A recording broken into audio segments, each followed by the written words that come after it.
Tenemos contacto telefónico en este momento con el abogado Francisco Borgoa. Él es constitucionalista, catedrático de la Universidad Nacional Autónoma de México, a quien saludo con mucho gusto. ¿Cómo estás, Francisco? Bienvenido. Buenas noches. Buenas noches, Pepe. Te saludo también con mucho gusto para ti y para tu audiencia. Gracias. Preocupación, sin duda, por lo que acaba de suceder o está a punto de suceder a partir de mañana, cuando la Corte queda mocha. En lugar de 11, tendrá 10 ministros y esto no se va a modificar ya, porque ahora habrá que esperar la elección del 1 de junio de 2025 para que con la reforma judicial se incorporen 9 ministros de la Corte, que fue la determinación final de la reforma.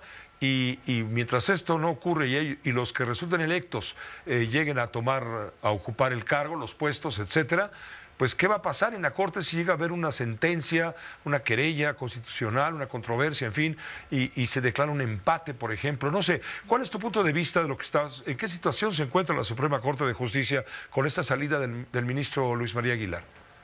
Bueno, número uno, mi reconocimiento al ministro Luis María Aguilar, quien con 15 años ha mantenido una postura congruente de defensa con la Constitución. Lamentablemente su tiempo de 15 años concluyó, que ya mañana formalmente será su último día, aunque ya oficialmente ya se rindieron sus homenajes de salida en la Suprema Corte, pero si bien es cierto, van a quedar ya 10 ministros y ya no vamos a tener este bloque de 8 que son los que habíamos mantenido como los 8 ministros y ministras que defendían la Constitución. Hay que recordar que desde el 5 de noviembre pasado, ahí se salió uno del bloque, el ministro Alberto Pérez Dayán.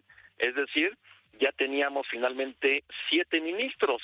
Y si de esos 7 estamos hablando de que Luis María Aguilar Morales se nos va, definitivamente la Corte va a tener ya una época en donde en los siguientes meses, de aquí hasta el 1 de septiembre, pues van a ser 10, pero prácticamente su papel, BP, yo lo veo que va a ser lamentablemente testimonial, una Corte testimonial, porque si se llegan a presentar acciones de inconstitucionalidad, que también hay que recordar que ya no tiene la legitimación la oposición en la Cámara de Diputados y en la Cámara de Senadores de presentar acciones de inconstitucionalidad, porque no tiene el 33%, ni hay de diputados ni de senadores de oposición. Pero si se llegaran a presentar acciones de inconstitucionalidad en contra finalmente de leyes aprobadas por Morena o que sean presentadas por partidos políticos o controversias constitucionales, pues prácticamente estamos ante la altísima posibilidad, si no es que podría decir la seguridad, de que no se reúnan los 8 votos. ¿Por qué? Solamente contando a las 3 ministras del oficialismo, Yasmín Esquivel, Loretta Ortiz y Lenia Batres. Es decir, pues prácticamente esta Corte va a ser testimonial de aquí al 1 de septiembre, cuando ya a partir del 1 de septiembre vamos a tener 9 ministras y ministros electos por el voto popular. ¿Qué pasa si eventualmente en una querella constitucional, controversia, etcétera, en fin, en lo que tiene que dirimir el máximo tribunal, hubiera un empate en una resolución? ¿Qué mecanismos se contemplan desde el punto de vista jurídico? Mira, Pepe, para empezar, tratándose de acciones de inconstitucionalidad y de controversias constitucional, considerando una Suprema Corte de 11 integrantes y que nos van a quedar 10, la Constitución se tiene que interpretar así, porque así lo interpretó inclusive el Pleno de la Corte el pasado 5 de noviembre, cuando no se alcanzó los 8 votos. Eso quiere decir que se necesitan 8 votos hoy, aunque se haya salido el ministro Luis María Aguilar Morales, se requieren 8 votos, y los 8 votos no los tiene, considerando las 3 ministras simpatizantes de Morena. Entonces, no hay posibilidad en ese aspecto de un empate. Ahora, si estuviéramos hablando de otro tema, en donde se requiere tener cuando menos una mayoría de 6, estaríamos hablando de que ahí sí podría darse eventualmente un empate.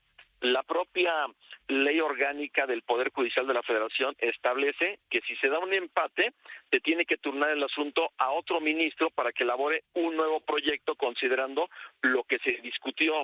Si se vota por una segunda vez y hay otra vez un empate, entonces se turnaría por última vez a otro ministro o ministra para que elabore un proyecto, y si hay otra vez empate, es decir, a la tercera oportunidad, entonces la ministra presidenta Norma Piña es quien tendría la posibilidad de ejercer un voto de calidad. Eso es lo que nos dice finalmente la ley orgánica del Poder Judicial de la Federación.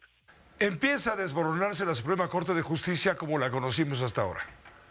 Definitivamente la época del Poder Judicial independiente cuando menos a partir de esa reforma del 31 de diciembre del 94, pues ya nos estamos olvidando de ella, nos despedimos de ella junto con el ministro Luis María Aguilar Morales, lamentablemente, porque yo no veo cómo ministras y ministros electos por el voto popular van a ser independientes, y sobre todo si esos que ya se están aspirando para ser ministras y ministros defienden esta reforma y sobre todo a Morena o al oficialismo, o están defendiendo las posturas de los legisladores. Yo no veo cómo vayan a ser independientes, de ahí que sí, esta Suprema Corte lamentablemente se va junto con el ministro Luis María Aguilar Morales. El ministro Luis María Aguilar Morales, quien deja una profunda huella en su trabajo, no era querido, era mal querido por el sistema. ¿Te acuerdas que el ministro Aguilar tuvo un trabajo estelar, destacadísimo, cuando consideró inconstitucional la penalización del aborto? ¿Te acuerdas? Totalmente, o sea, son muchas de las posturas que tuvo el ministro Luis María Aguilar Morales. Cuando nosotros vemos sus votos, analizamos sus proyectos de resolución, que eran para defender la Constitución, para defender los derechos humanos, y también inclusive hubo un proyecto también, Pepe, lo llegamos a comentar, que tenía como propósito fincarle una responsabilidad del presidente López Obrador por las violaciones a la Constitución, por no cumplir con resoluciones del Poder Judicial. Es decir, las sentencias que podemos ver que él propuso dentro de su trayectoria es indudablemente que dejan una huella y van a dejar un espacio muy difícil de que alguien lo pueda llenar en el pleno de esta nueva Suprema Corte. Te agradecemos mucho, Francisco Burgoa, te agradezco mucho a nombre del equipo el que nos hayas ayudado a entender lo que va a suceder a partir de mañana con una corte mocha, porque le falta un ministro, y así se va a quedar mocha y coja de aquí al 1 de junio, no, de aquí al 1 de septiembre de 2025, cuando entren en funciones los nuevos 9 ministros de la Suprema Corte, resultado de una elección popular. Ya hablaremos de eso, de lo que viene, porque estamos viendo que hay muchas quejas, se habla de trampas, de que si tú, por ejemplo, te inscribes para ser juez, magistrado o ministro y no estás conforme, no hay forma de que puedas batallar o puedas pelear. Los exámenes que les hacen son muy a según, se despiertan más sospechas y suspicacias que certezas, ¿no crees? Totalmente, Pepe. De hecho, de los 3 comités, el que se ha mantenido con más profesionalismo es indudablemente el del Poder Judicial de la Federación, tanto por sus integrantes que provienen de carrera judicial, que provienen de la academia, provienen del foro de la abogacía. Realmente es el comité más profesional y que ha transparentado día a día cómo fueron sus registros, pero ha habido una opacidad en el legislativo total, en el ejecutivo también, aunque ya hace un par de días ya publicó una lista amplia de los 18,000 personas que se inscribieron, y muchos de ellas no sabemos ni quiénes son, no sabemos si es de relleno, no sabemos si al menos si tienen título de licenciado en Derecho o equivalente. Es decir, está todo para que se cuestione finalmente la opacidad de los comités del Ejecutivo y Legislativo, en donde la mayoría de las personas se inclinó más por ellos. ¿Por qué? Porque el filtro en el comité del Poder Judicial es más exigente, ahí va a haber exámenes, ahí sí realmente podría decir que los perfiles que provengan del Poder Judicial van a ser los más capacitados para ejercer los cargos, y ya veremos exactamente cuando se dé este filtro a partir desde mediados del 15 de diciembre, ya de que se dé a publicar cuáles van a ser los aspirantes que sí cumplieron con los requisitos de elegibilidad de acuerdo con los comités del Legislativo y del Ejecutivo, y a partir de esa fecha vamos a saber quiénes son los idóneos en la opinión de esos comités, y posteriormente estaremos hablando de que a finales de enero del próximo año ya se va a llevar a cabo este proceso de la tómbola para saber quiénes van a ser los que van a pasar finalmente a la boleta, previo visto bueno de cada uno de los poderes. Te agradecemos muchísimo, Francisco, como siempre, un saludo muy cordial. Un saludo de vuelta, Pepe. Muy buenas noches para ti y para tu audiencia. Gracias, muy buenas noches. Sí, es lo que dice el abogado Francisco Burgoa, constitucionalista, catedrático de la UNAM.